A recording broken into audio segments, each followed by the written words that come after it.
Hi, everybody. Welcome back to Let's Make a Better World. This is week three of this completes week three of Trump's presidency. Again, I'm a couple days late on this. I'm gonna review the week from when was it? Today's the 11th, so I guess the February 3rd to February 9th. That's the third week of good old Donald Trump's presidency, and things keep getting worse and worse. He's pretty amazing, all the bad stuff he's done already. The latest big news story. Well, before I get to that, I'm gonna talk about the song I'm featuring for this week. And for those of you just joining this channel, I have another channel called Old Time Rock and Roll, in which I've been doing a countdown of my personal top 3,000 songs of the rock era from 1954 to 1999.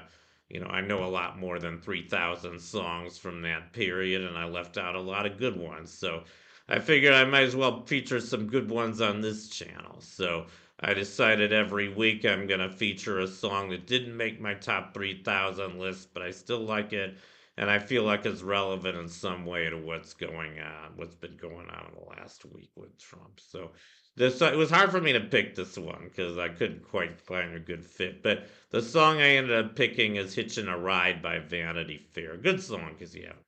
Thumb goes up, a car goes by. Won't somebody try to help a guy? It's about a hitchhiker. But I guess the reason I picked this song is because you probably all probably know about a week ago. I think it was February. I don't remember the date, but about a week ago, Trump met with Prime Minister Netanyahu of Israel, who I really don't like, even though I'm Jewish. I think Netanyahu is almost as crazy as Trump, maybe as crazy. He's pretty pro-war, and I don't like it. I mean, I'm in favor of a two-state solution. I just think that Israel and the Palestinians have fighting way too long. And I know that, I mean, it's a touchy area because I know a lot of Jews like Netanyahu. They like what Israel's doing. They insist that Israel has to be militant in order to survive, and some of that may be true. But who was it? Marvin Gaye said, "War is not the answer, for only love that can conquer hate," and I kind of agree with that. And a case in point is the one I always like to bring up is Gandhi, the Prime Minister of India. I'm sure you guys have all heard of who did a civil disobedience campaign against India. They were still a British colony at the time. He was able to gain India its independence.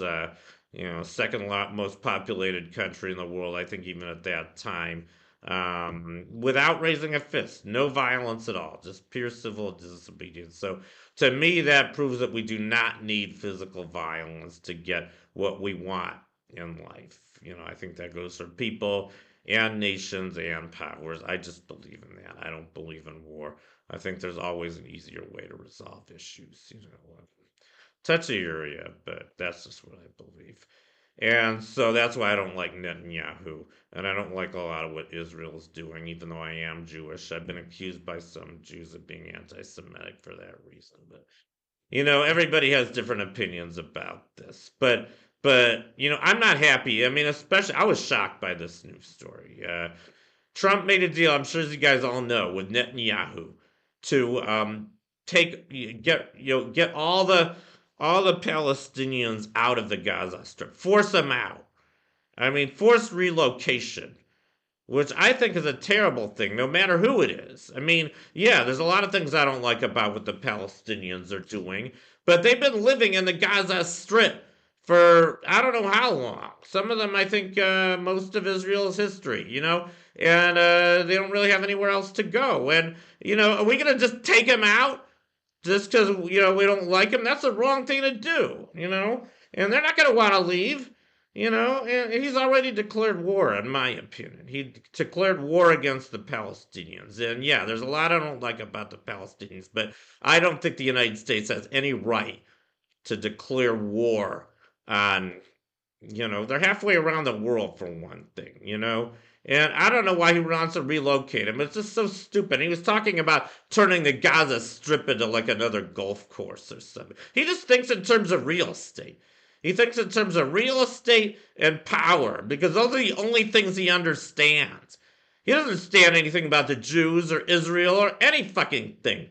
So I'm totally against this. I mean, this guy's a madman. And he's talked about invading Greenland and Canada. He wants to make Canada the 51st state. Well, the guy's scary as hell. But anyway, enough about all that. I'm not happy about this at all. So this is the latest news story, and I guess I picked this song "Hitchin' a Ride" by Vanity Fair because once the Palestinians are evacuated, they're gonna have to hitch a ride to go somewhere else. And I can relate to this because the Jews had to hitch a lot of rides. They were kicked all out all over the world for most of their history, and it's just not right. It's not the right to do that to anyone. So, anyway, so I'm not happy about this news story. I'm really not happy about anything Trump has done. I mean, who could be in their right mind, in my opinion? But and I guess the other news story, I didn't even bring this one up, but I watched the Super Bowl on Sunday. I was glad to see Philly win. I'm not a big football fan. I don't usually watch the Super Bowl even, but I'm glad that the Philadelphia finally beat KC. KC had already won two consecutive championships, as I'm sure you guys all know.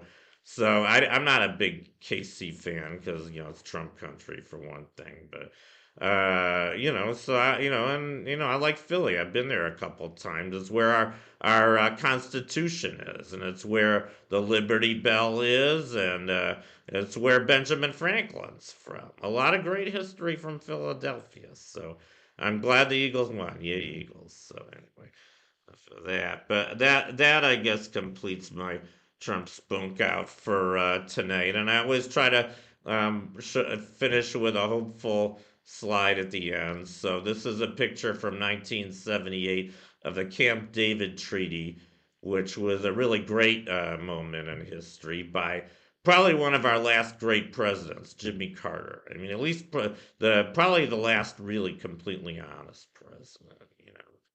We need more guys like him. Praise Jimmy Carter. Praise you, Jimmy. You were a really good man. I'm glad you made it to 100. You're kind of living proof that not everybody good dies young. You died old. And anyway, so that concludes my video for tonight. Let's make a better world. I'll see you guys next week. Bye.